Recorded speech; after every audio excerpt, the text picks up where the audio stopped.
In this modern world जहाँ चाहिँ बिजीलाई productive सोचिन्छ and सब पिपुलले चाहिँ आफूलाई बिजी प्रुभ गरिरहेको छन् जस्ट बिकज त्यो सोसाइटीको नर्म हो।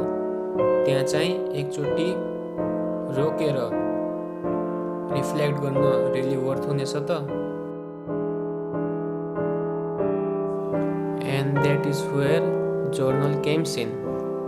Recently I started the journaling. It's been a week and I don't know कि like म चाहिँ कम्प्लिटली न्यू थिएँ जोर्नलिङमा एन्ड इभन दो मैले चाहिँ मेडिटेसन्सहरू त्यस्तो प्र्याक्टिसहरू चाहिँ गरिरहेको थिएँ बट जुन जोर्नलिङको जुन कुरा थियो त्यो चाहिँ एकदम डिफ्रेन्टली न्यू टु मी। किन भनेपछि चाहिँ मैले चाहिँ कहिले पनि आफूले यसरी लेख्छु भने चाहिँ कन्सिडर गरेको थिएन बट इभेन्चुअली हेर्दाखेरि चाहिँ a lot of people shed कि एकदम ग्रेट एक्सर्साइज हो एन्ड त्यसपछि चाहिँ मैले आफूलाई ट्राई दिने सोचेँ होइन। And I came across a book जसको नाम चाहिँ द डेली स्टोइक जर्नल भन्ने थियो होइन।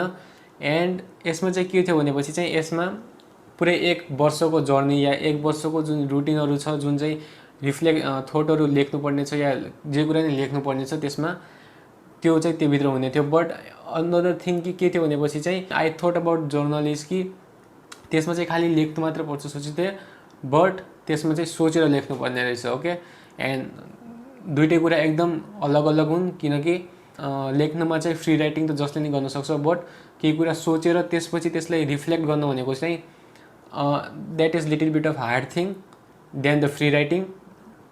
सो द डे वानमा चाहिँ के क्वेसन थियो भनेपछि चाहिँ जुन चाहिँ जर्नलको फर्स्ट डे थियो त्यसमा नै एउटा त्यो क्वेसन थियो कि what are the things that truly in your control. अब यसले चाहिँ के भयो भनेपछि टोटली म चाहिँ फेसिनेट भएँ बिकज यो टाइप अफ क्वेसन्स चाहिँ मैले कहिले नै सोधेको थिइनँ आफूलाई। ओके फर्स्ट अफ अल म चाहिँ एउटा यस्तो पर्सन हो कि जुन चाहिँ एउटा पछि अर्को कुरामा चाहिँ पुरै टाइपमा रस नै गरेर आउँछु अल द टाइम।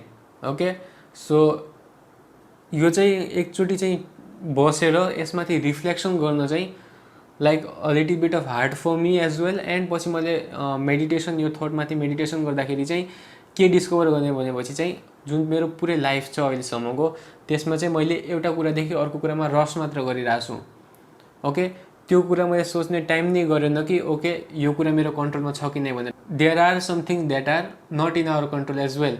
सो यतिखेर नै एउटा एपिक्टेटसको एउटा कोट थियो कि the chief task in life is simply this to identify and separate matters so that I can say clearly to myself which are external not under my control and which have to do with the choices I actually control.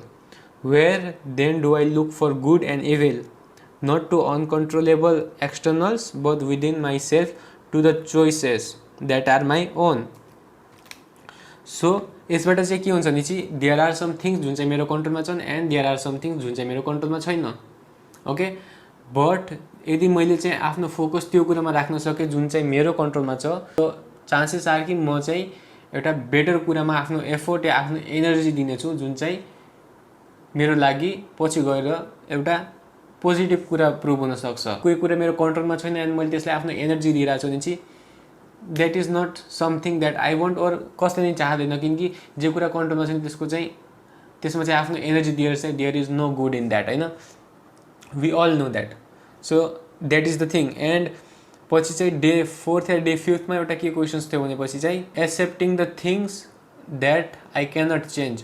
Okay अब त्यो कुरा त्यहाँनिर आयो नि त uncontrollable thing भनेको कि जे कुरा मेरो जुन कुरा चाहिँ मेरो कन्ट्रोलमा छ त्यो त मैले गरिरहेको छु। ओके बट यदि केही कुरा मेरो कन्ट्रोलमा छैन बिकज यो लाइफमा चाहिँ देयर आर एकदम धेरै गएर कुराहरू छन् जुन चाहिँ मेरो कन्ट्रोलमा नै छैनन्।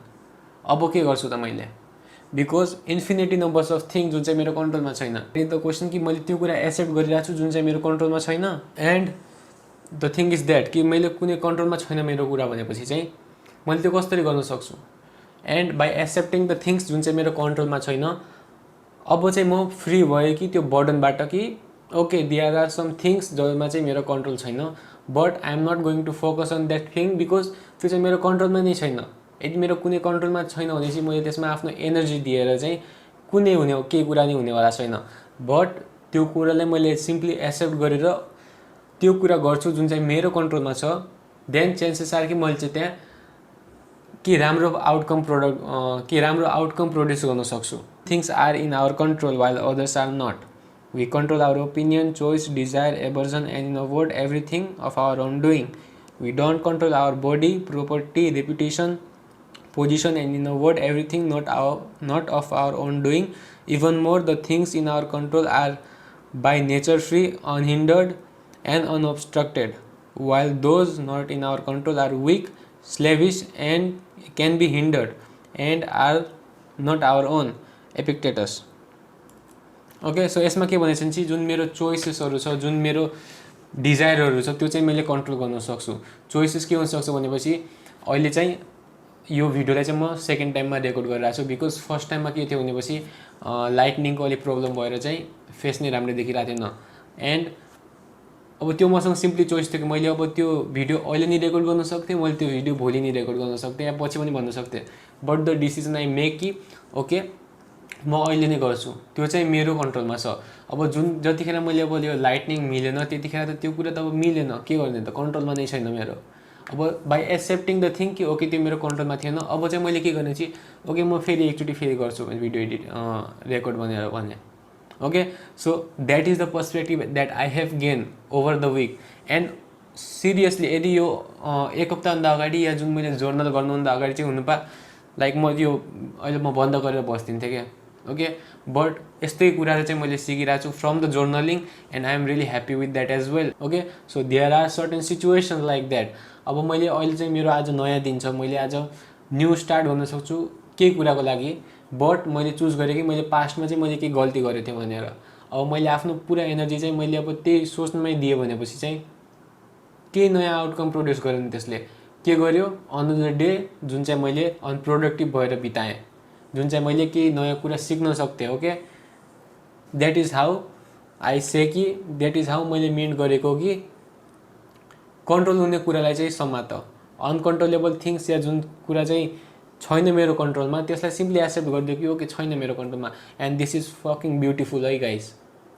लाइक यस्तो फ्रिडम पाउँछ नि कि लाइक मुटुबाट नि एउटा लाइक यत्रो ढुङ्गा हटाए जस्तो हुन्छ कि बाई एक्सेप्टिङ द थिङ्स कि यो कुरा मेरो कन्ट्रोलमा छैन. By just simply accepting, letting go भन्ने एउटा छ philosophy. Okay, so and another thing के हो कि अब कसले भन्ला कि लाइक मैले त्यो सोसियल मिडिया धेरै चलाउँछु, सोसियल मिडिया म कन्ट्रोल गर्न सक्दैन भनेर. त्यो चाहिँ चोइस हो है त, त्यो चाहिँ चोइस हो. सोसियल मिडिया चलाउँ कि मैले एउटा बुक पढौँ त्यो चोइस हो. सोसियल मिडिया चलाउँ कि मैले एक्सर्साइज गरौँ त्यो चोइस हो. सोसियल मिडिया चलाउँ कि मैले एउटा पुरानो फ्रेन्डसँग कनेक्ट गरौँ, इभन द सोसियल मिडियासँगै. थिङ के भन्छ भने चाहिँ होइन, मोस्ट अफ द मान्छेहरू चाहिँ सोसियल मिडियामा पोस्ट गर्न चाहिँ टाइम छ, बट तिनीहरूको साथीहरू जुन चाहिँ पुरानो साथीहरू छन्, जुन चाहिँ टेक्नोलोजी आउनुभन्दा अगाडिको जुन साथीहरू छन्, तिनीहरूसँग पहिला तिनीहरू जुन बच्चा हुँदाखेरि रमाउँथे तिनीहरूसँग कुरा गर्नलाई चाहिँ टाइम छैन. And that is really sad. Okay, so that is the choice कि and just focusing on the certain thing that are not in my control. I am going to waste my time, waste my energy and nothing to gain. Okay, the only thing that I can gain from that is कि sadness, feeling void. Okay, एक्लोपन feel गर्नेछु त्यसमा. But that is not how it can be. यसलाई positively हेर्ने हो भनेपछि चाहिँ you do have a certain number of thing जसमा चाहिँ कन्ट्रोल छ. एन्ड त्यो कन्ट्रोललाई चाहिँ एन्ड आजको आफ्नो सेक्रिफाइस गरेर त्यो कुरामा चाहिँ भोलिको लागि तिमीले एउटा बेटर आफ्नो लागि environment, better position, better lifestyle दिन सक्छौ. Okay, and that is it for the video. I hope you like this, and if you like this, leave a like. Thank you so much.